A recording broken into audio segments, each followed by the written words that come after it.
تو حضور پر اتنا بوجھ اس کلام کا ہوتا کہ سیدنا برا ابن عازب رضی اللہ عنہ اور حضرت زید ابن ثابت رضی اللہ عنہ سے بخاری شریف میں دونوں صحابہ سے مروی ہے کہ ایک بار حضور نے حضرت زید ابن ثابت سے فرمایا کہ قلم اور لکھنے کا سب سامان لے کر آ جاؤ.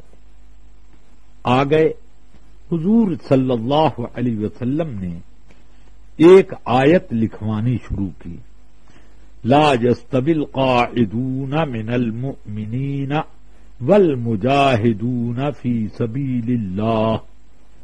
یہ آیت حضرت سیدنا برا ابن عازب لکھنے لگے اور حضور اس کو لکھوا رہے ہیں. اتنے میں حضرت عبداللہ ابن ام مکتوم جو آنکھ سے معذور ایک صحابی ہیں وہ حاضر ہو گئے. عرض کرتے ہیں یا رسول اللہ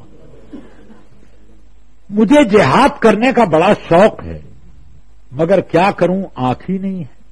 تو اس آیت میں جو آپ لکھوا رہے ہیں یہ فرمان ہے کہ گھر میں بیٹھنے والے اور جہاد کرنے والے دونوں طرح کے مسلمان برابر نہیں. مجھے کیوں معذور کر دیا گیا؟ شوق تو بہت ہے مگر اتنے بڑے درجے سے میں جان بوجھ کر کے دور نہیں ہوں بلکہ مجبوری ہے کہ آنکھ ہی نہیں پیدا ہوئی.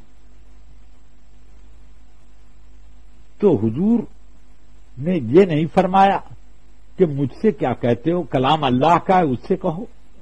یہ نہیں فرمایا. کیوں؟ اس لیے کہ حضور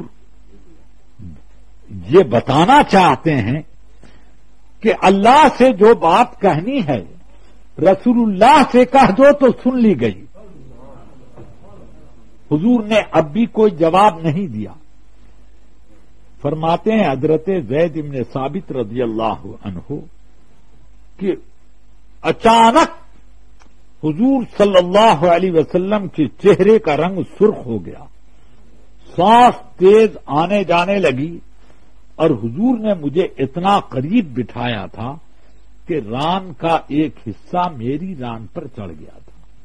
جیسے قریب قریب کچھ لوگ بے تکلف بیٹھ جاتے ہیں تو گھٹنا کسی کے ران پہ چڑھ جاتا ہے، تو اس طرح پر بٹھایا تھا قریب میں کہ لکھوائیں اور ان کا لکھنا دیکھتے بھی رہیں، اس لیے قریب میں بٹھایا تھا.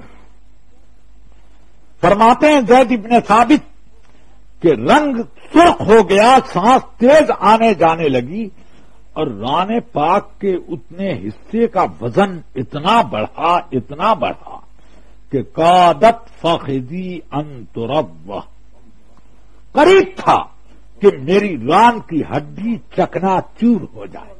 پھر حضور اچانک نارمل حال میں آئے اور فرمانے لگے آیت میں ایک لفظ اور بڑھا لو، غیر اولی الضرر لا يستوي القاعدون من المؤمنین غیر اولی الضرر والمجاہدون فی سبیل اللہ.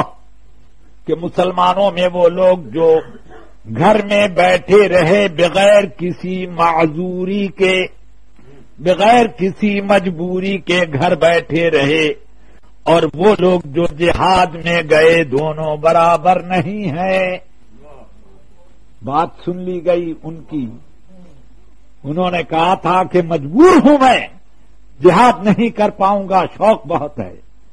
تو اب ان کے لیے ایک لفظ اتر آیا، مگر اس ایک لفظ کے اترنے میں کتنا وزن ہے کہ زید ابن ثابت کہتے ہیں کہ جن پر اتر رہا تھا ان کا وزن کیا معلوم.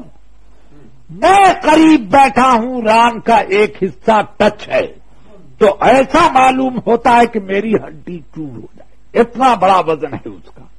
اور اس وزن کے ساتھ بھی حضور کی شان یہ کہ وہی اترتی جا رہی ہے اتنے وزن، اتنے جھونک میں، اور رسول پاک ساتھ ساتھ پڑھتے بھی جا رہے ہیں. تو اللہ تعالی کو یہ گوارا نہ ہوا کہ حضور اتنی مشقت جھیلیں کے ساتھ ساتھ وحی کا بوجھ بھی اور ساتھ ساتھ پڑھتے بھی جائیں، تو آیت اتری لا تحرک به لسانک لتعجل به ان علینا جمعہ وقرآنہ فإذا قرأناه فاتبع قرآنہ ثم ان علینا بیانہ۔ اے پیارے محبوب، اپنی زبان مبارک کو اس وقت حرکت نہ دیا کریں جب وحی اتر رہی ہے، چپ چاپ غور سے سنیں،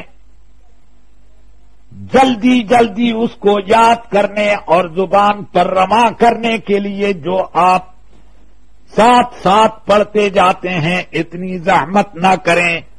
آپ کے سینے میں قرآن کا جمع کر دینا اور اسے صحیح انداز میں پڑھا دینا یہ ہمارا کام ہے۔